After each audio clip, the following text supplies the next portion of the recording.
MDH biryani મસાલા, પારંપરિક બિરયાનીનો અસલી સ્વાદ. असली मसाले साच साच MDH પંચમહાલમાં સ્થાનિક તંત્રની ગંભીર બેદરકારી સામે આવી છે. પ્રી મોન્સૂન કામગીરીની પોલ ખુલી ગઈ છે. દર વર્ષે ચોમાસું આવે છે, પરંતુ સ્થિતિ બદલાતી નથી. વરસાદ બાદ લોકોને હાલાકી ભોગવવી પડે છે. આવી જ પરિસ્થિતિ પંચમહાલના કાલોલ શહેર અને ડેરોલ સ્ટેશન વિસ્તારના લોકોની છે. આ બંને સ્થળોને જોડતો રેલવે અંડરપાસ પાણીમાં ગરકાવ થઈ ગયો છે. કમર કરતાં વધુ પાણી અંડરપાસમાં ભરાઈ ગયા છે. લોકોને 3 કિલોમીટરનો ચક્કર ફરવો પડે છે. ત્યારે લોકો જીવના જોખમે અંડરપાસની પાળી અને તેના પર મૂકેલા છાપરા પરથી પસાર થવા મજબૂર બન્યા છે. લોકોની સુખાકારી માટેનો અંડરપાસ હવે દુઃખદાયી સાબિત થયું. પહેલા અંડરપાસની પાળી પર પસાર કરવાની અને પછી રેલવે ફાટક પસાર કરવાનો, ખરેખર આ ખૂબ ચિંતાજનક સ્થિતિ છે. આ માર્ગ પર 3 શાળાઓ આવેલી છે, ત્યારે બાળકો પણ જીવને હાથમાં લઈને અહીંથી પસાર થતા હોય છે. હાલ આ ઘરનાળું લોકો માટે અભિશાપ બન્યું છે. સ્થાનિકોએ યોગ્ય ઉકેલ લાવવા અધિકારીઓ અને નેતાઓને રજૂઆત કરી, પરંતુ હજુ સુધી કોઈ ઉકેલ નથી આવ્યો. ત્યારે સવાલ ઉઠે કે શું તંત્ર કોઈ દુર્ઘટનાની રાહ જોઈ રહ્યું છે?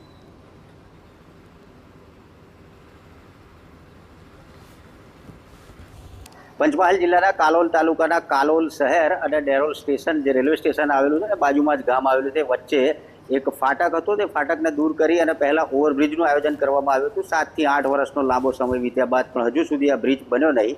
તો તેનો વૈકલ્પિક રસ્તો તંત્રએ કાઢ્યો કે અહીંયા ફાટકની નીચે ગરનાળું બનાવવામાં આવે. ગરનાળું એ પ્રકારની ડિઝાઇન બનાવવામાં આવી છે. રેલવે તંત્રની જે બેનમૂન કહી શકાય તે પ્રકારનું આ એક આખી ડિઝાઇન છે, જે દર ચોમાસાની અંદર ઢીચણ સમા અને કેડ સમા પાણી ભરાઈ જાય છે અને દર ચોમાસામાં આ રસ્તો સદંતર બંધ થઈ જાય છે. વૈકલ્પિક વ્યવસ્થા તો કરવામાં આવી છે, પરંતુ તે 3 કિલોમીટર દૂર છે. દ્રશ્યો આજે એ પ્રકારના સામે આવ્યા છે કે અહીંયાથી પસાર થતા જે વિદ્યાર્થીઓ છે, સ્થાનિકો છે, તેઓ આ ગરનાળાની જે બનાવેલી દિવાલો અને પહાડીઓ તેમજ જે ગરનાળાની ઉપર જે પતરાનો શેડ બનાવવામાં આવ્યો છે તેની ઉપરથી પસાર થઈ રહ્યા છે. ખૂબ જ જોખમી રીતે આ પસાર થતા અહીંના સ્થાનિકો આપણી સાથે છે, તેમની પાસે વાત કરીશું. આખી સમસ્યા શું છે, કેમ દર વર્ષે આ સ્થિતિ થાય? અત્યારે આ બ્રિજ 8 વર્ષથી જે ચાલુ છે અને એના વૈકલ્પિક રસ્તામાં જે નારું આવ્યું, એ નારું 17 ફૂટ પહોળું હતું અને એને હોદ્દેદારોના દ્વારા સાંકડું કરી દેવામાં, જે 11 ફૂટનું કરી દેવામાં આવ્યું છે. અને અત્યારે જ્યારે ચોમાસું આવે છે, આજુબાજુના જે ગામડા, આગળના જે ગામડાઓ છે, એનું પાણી પણ અત્યારે ગરનાળામાં જ ભેગું થાય છે અને અહીંયાથી પછી એનો નિકાલ કરવામાં આવે છે.